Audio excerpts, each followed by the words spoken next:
नमस्कार दोस्तों, स्वागत है आप सभी का ऑनलाइन एडा फर्स्ट यूट्यूब चैनल पर। इस वीडियो में हम बात कर रहे हैं एक बड़ी और लेटेस्ट अपडेट के बारे में। जैसा कि दोस्तों आप जानते हैं कि यूपी टीजरी बिजली को लेकर जैसे ही कोई नई और बड़ी जानकारी सामने निकल कर आती है तो सबसे पहले आप सभी को ऑनलाइन एडा फर्स्ट यूट्यूब चैनल के माध्यम से दे दी जाती है। इस वीडियो में हम बात कर रहे हैं टीजरी बिजली एग्जाम के बारे में और टीजरी बिजली एग्जाम को लेकर एक बड़ी अपडेट के बारे में।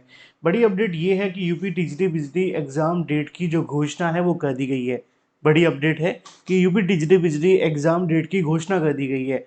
उससे भी बड़ी अपडेट ये है कि यूपी टिजरी बिजली एग्जाम डेट को लेकर बड़ा झटका भी लगा है। और उससे बड़ी जानकारी ये है कि जिसका डर हमें था एक बार फिर से वही कहीं ना कहीं देखने के लिए मिल भी गया है।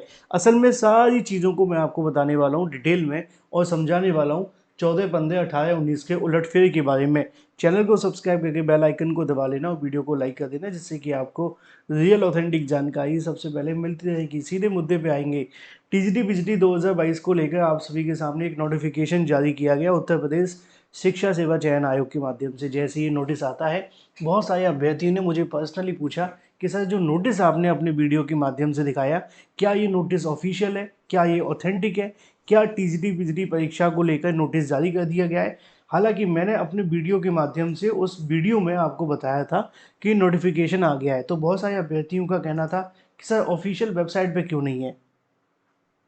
तो पहले मैं आपको दिखा दूं कि जो अभ्यर्थी पुरानी वाली ऑफिशियल वेबसाइट पे जाते हैं www.upssb.org वाली पे, आपको इसमें नहीं जाना है। इस वाली वेबसाइट को आने वाले समय के अंदर बंद कर दिया जाएगा। उसकी वजह है कि ये जो वेबसाइट है बंद हो चुकी है आने वाले समय के लिए, क्योंकि अब इसमें ना तो आयोग है ऐसा कोई और ना ही ऐसी कोई परीक्षा इनके माध्यम से होनी है। तो आयोग आने वाले समय में इस पर कोई नोटिस जारी नहीं करेगा। ठीक है, दूसरी वेबसाइट पे चलते हैं। जब आप दूसरी वेबसाइट पे जाएंगे तो यहाँ पे आप सभी को रिफ्रेश करना होगा। जैसे ही आप रिफ्रेश करेंगे तो लिखा आ जाएगा कि उत्तर प्रदेश शिक्षा सेवा चयन आयोग। उत्तर प्रदेश शिक्षा सेवा चयन आयोग का मतलब यह है कि आप सभी के लिए जो नई भर्तियों से संबंधित नोटिफिकेशन जारी होने हैं या परीक्षा को लेकर कोई नोटिफिकेशन जारी होना है तो वो कहाँ पे होगा, वो यहाँ पे देखने के लिए मिलेगा। ये नोटिस बोर्ड है। अब दिक्कत वाली बात ये रहती है कि आयोग के नोटिफिकेशन कई बार वेबसाइट पर समय से नहीं आते हैं। अगर आते भी हैं तो थोड़े से लेट आते हैं। अब यहाँ पे आपको देखने के लिए मिलेगा कि जो लास्ट नोटिफिकेशन आया था वो 10 दिन पहले आया था उत्तर प्रदेश शिक्षा सेवा चयन आयोग के माध्यम से। तो अभी वर्तमान में कोई नोटिस आया नहीं है। तो अभ्यर्थी पूछे थे ऑफिशियल है या नहीं। अब ऑफिशियल नोटिस को लेकर बात की जाए तो ये वाला वो नोटिस है जिसको लेकर पूरा का पूरा जो गणित है बना हुआ है। तो मैं आपको बता दूं कि ये नोटिस पूरे तरीके से ऑफिशियल है, इसमें किसी प्रकार का कोई भी संशय नहीं है। लेकिन इस नोटिस के बारे में बात करने से पहले थोड़ी सी जानकारी मैं आपको और दे दूं कि यूपी टीजीटी बिजली को लेकर जो अभ्यर्थी टीजीटी बिजली परीक्षा के बारे में तैयारी कर रहे हैं उनको एक बड़ा झटका लगा है। ये झटका अपने आप में कहीं न कहीं उन अभ्यर्थियों को है जो नई नौकरी को लेकर लगातार दिन-रात मेहनत कर रहे हैं, लगातार प्रिपरेशन कर रहे हैं। क्योंकि अभी तक हम देख रहे थे टीजीटी-बीजीटी के बारे में। आपने देखा था मैंने अभी 2-4 दिन पहले एक वीडियो भी बनाया था। उस वीडियो के अंदर मैंने आपको बताया था कि टीजीटी-बीजीटी को लेकर आयोग के माध्यम से तैयारी की जा रही है कि एज़ सून एज़ पॉसिबल परीक्षा को करा लिया जाए। अब उस वीडियो के अंदर मैंने एक मामला आप सभी को और दिखाया था जिसमें अभ्यर्थियों के माध्यम से उत्तर प्रदेश शिक्षा सेवा चयन आयोग को एक पत्र सौंपा गया था। उस पत्र में उन अभ्यर्थियों ने मांग रखी थी कि टीजीटी बिजली परीक्षा को लेकर 60 दिन का समय दिया जाए तैयारी करने के लिए। अब एक बात तो आपको समझ में आ गई होगी कि अभ्यर्थियों के माध्यम से जो मांग रखी जाती है, आयोग ज़्यादातर उन्हीं चीज़ों को लेकर कहीं ना कहीं एग्जाम की डेट जारी कर देता है। मैं अपने मुंह मियाँ मिट्ठू कभी नहीं बनता, लेकिन क्योंकि मैंने ये आप सभी को एक दिन पहले ही बताया था। आप इसमें सर्च करके देख लो, आपको मिल जाएगा, चैनल पे वीडियो पड़ी हुई है। ये देखो आप, 31 जुलाई की वीडियो है। 31 जुलाई को मैंने एक वीडियो बनाया जिसमें आपको बताया कि टीजीटी बिजटी एग्ज़ाम डेट घोषित को लेकर 60 दिन बाद परीक्षा। अब आपकी परीक्षा अक्टूबर नवंबर में होगी, इसके बारे में मैंने आपको बताया था और मैंने इसको लेकर भी आपको समझाया था। और इसमें जो मुद्दा मैंने आपको बताया वो भी आपको मैंने समझाया था कि टीजीटी बीजीटी को लेकर बहुत सारे अभ्यर्थियों ने आयोग को ज्ञापन दिया है। उस ज्ञापन में क्या कहा है? उस ज्ञापन में कहा गया है कि जो टीजीटी की परीक्षा करानी है उसको और पीजीटी की परीक्षा कराने के लिए आयोग के माध्यम से जब भी अनाउंसमेंट की जाए वो 90 दिन पहले की जाए। अब 90 दिन पहले का मतलब, आप सॉरी माफ़ कीजिए, 60 दिन पहले को लेकर कहा गया था।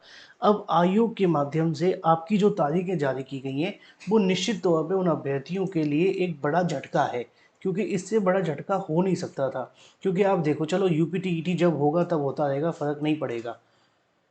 क्योंकि यूपीटीईटी का पैटर्न अलग है। जो अभ्यर्थी यूपीटीईटी देना चाहते हैं वो तैयारी करेंगे, लेकिन टीजीटी पीजीटी को लेकर जो चीज़ें निकल कर के आई थी कि भाई टीजीटी की परीक्षा हम अगस्त में कराएंगे, एक परीक्षा को हम सितंबर में कराएंगे, दूसरी परीक्षा को अगर नहीं हो पाती है तो दोनों परीक्षाओं को सितंबर में करा लेंगे। फिर आयोग ने कहा कि नहीं, अगर हुई सितंबर में तो हम एक परीक्षा अक्टूबर में भी करा लेंगे।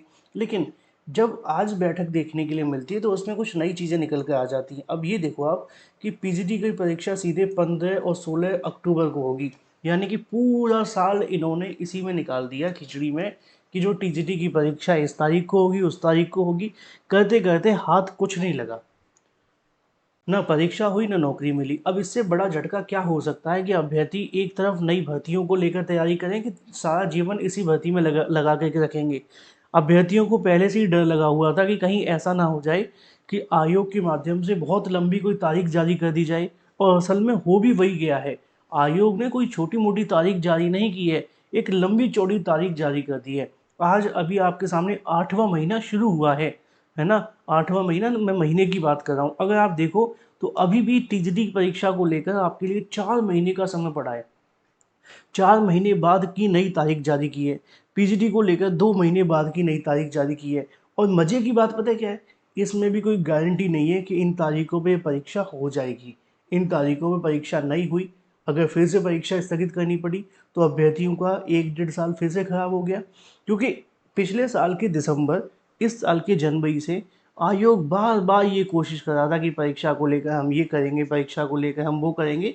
लेकिन जैसे जैसे चीज़ें आप सभी के लिए आगे बढ़ती जा रही हैं, वैसे वैसे कहीं ना कहीं मामला खराब होता जा रहा है। अभ्यर्थियों को पहले से डर लगा हुआ था कि कहीं ऐसा ना कर दो कि भई आप टीजीटी पीजीटी को अगले साल ही करा लो। बहुत सारे अभ्यर्थी कमेंट भी करते थे कि सर रहने दो, आप मेहनत कर रहे हो, कुछ नहीं होगा, ये हमारे जो अधिकारी हैं वो कामचोर हैं, ये परीक्षा 2025 में कराना ही नहीं चाहती। बहुत सारे अभ्यर्थी कमेंट करते थे, इसका मतलब तो वो सही कहते थे। अब परीक्षा को लेकर कोई तुक लय बनती है, कोई ऐसा नियम बनाया जाए कि भाई आयोग के हाथ में कुछ है ही नहीं है, मतलब सॉरी माफ़ कीजिए, अभ्यर्थियों के हाथ में कुछ है ही नहीं है। आयोग तो अपनी मनमर्जी चला रहा है। कभी कहते हैं कि हम मई में कराएंगे, कभी कहते हैं जून में कराएंगे, कभी कहते हैं अगस्त में कराएंगे। इन्होंने महीनों के दिन याद करा दिए हमें कि भाई कौन सा महीना कब पड़ता है। हर बार नया महीना आ जाता है। अब अक्टूबर और नवंबर के बाद दिसंबर, उसमें भी अगर मान लो हो जाता है कि एक बार फिर से परीक्षा स्थगित होगी, फिर क्या करेंगे? फिर आप अभ्यर्थी कहेंगे नहीं, हमें भाई 60 दिन का समय दो, 90 दिन का समय दो। गजब, मतलब टोपीबाज लोग हैं हमारे देश में। एक परीक्षा को कराने के लिए 3 साल में आयोग के बनाने में लगे, फिर जब आयोग बन गया तो अभी वो तारीखें जारी करने में लगा हुआ है। ऐसा लग रहा है कि भाई तारीखें जारी करना ही एक जंग बन गई है। मीटिंग इन्होंने की है, 33वीं मीटिंग है इनकी। 33वीं मीटिंग में इन्होंने परीक्षा की तारीखें जारी की हैं अभी तक, और इससे पहले भी यही हुआ है। क्या ही होगा अब इसका, सबसे बड़ा नुकसान क्या होगा कि अभ्यर्थी ना तो इसके रहेंगे ना उसके रहेंगे। अब करेंगे क्या, ये देखना है। और सुनवाई कोई करता नहीं है। बहुत बुरे हाल है।